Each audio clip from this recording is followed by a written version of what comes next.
I'm Paul Levinson, and welcome to Light On, Light Through, episode 305, my review of Star Trek Strange New Worlds, episode 1.4. And I have to say, Strange New Worlds continues to be the best Star Trek since the original series, even more like the original series than was The Next Generation, even though both had standalone episodes.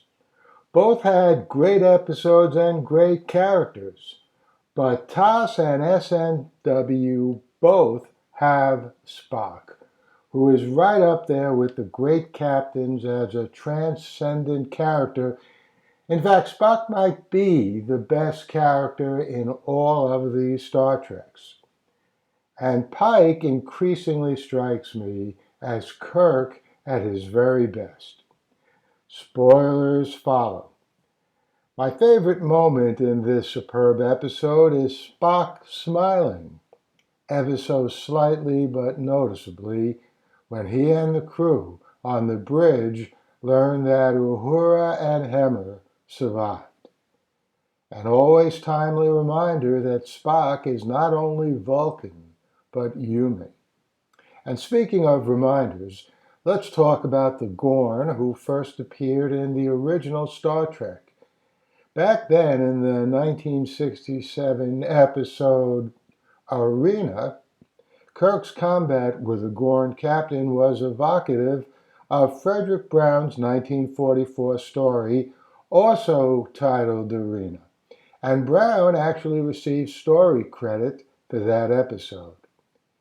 In Strange New Worlds 1.4, the Gorn are evocative of Philip K. Dick's Beyond Lies the Wub, his very first published story, which appeared in Planet Stories in 1952.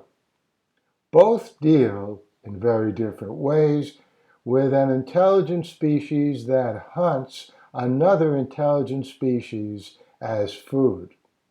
I guess that's not enough for Dick to get story credit, but it's worth noting the degree to which Philip K. Dick's ideas continue to percolate through so much subsequent science fiction.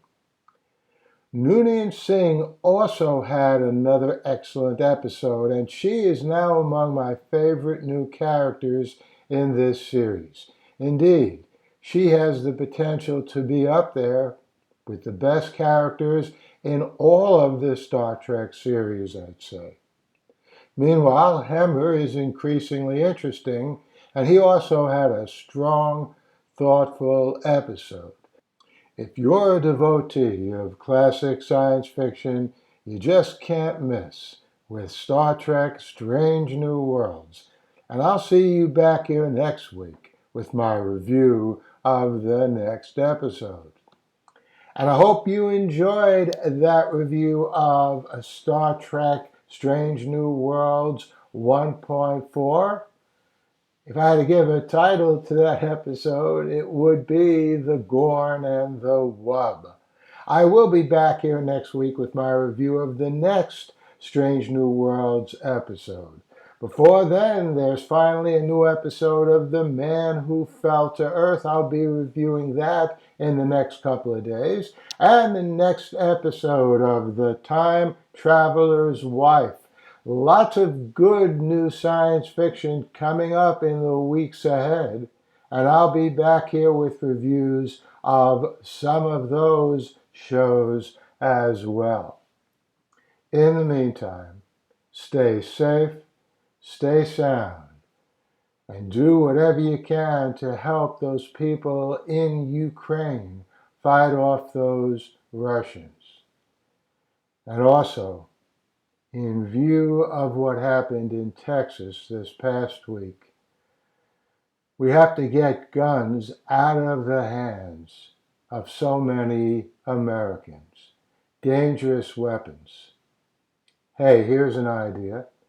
Maybe our federal government can buy as many semi-automatic weapons away from people who have them, who could use the money, and we could ship those weapons to Ukraine where they could be put to proper use. The Light on Light Through podcast.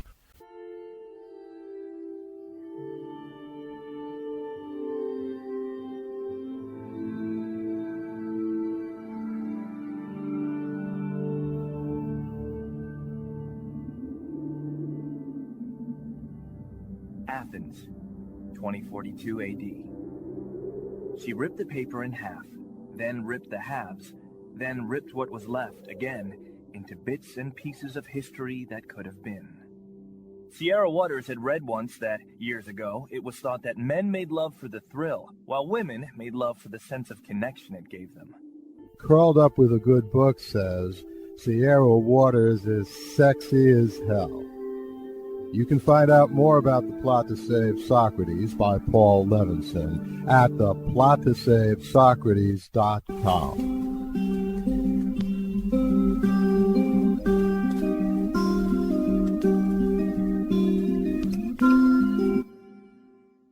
Paul Levinson spilt code about an ancient biotech war raging on in secret for centuries.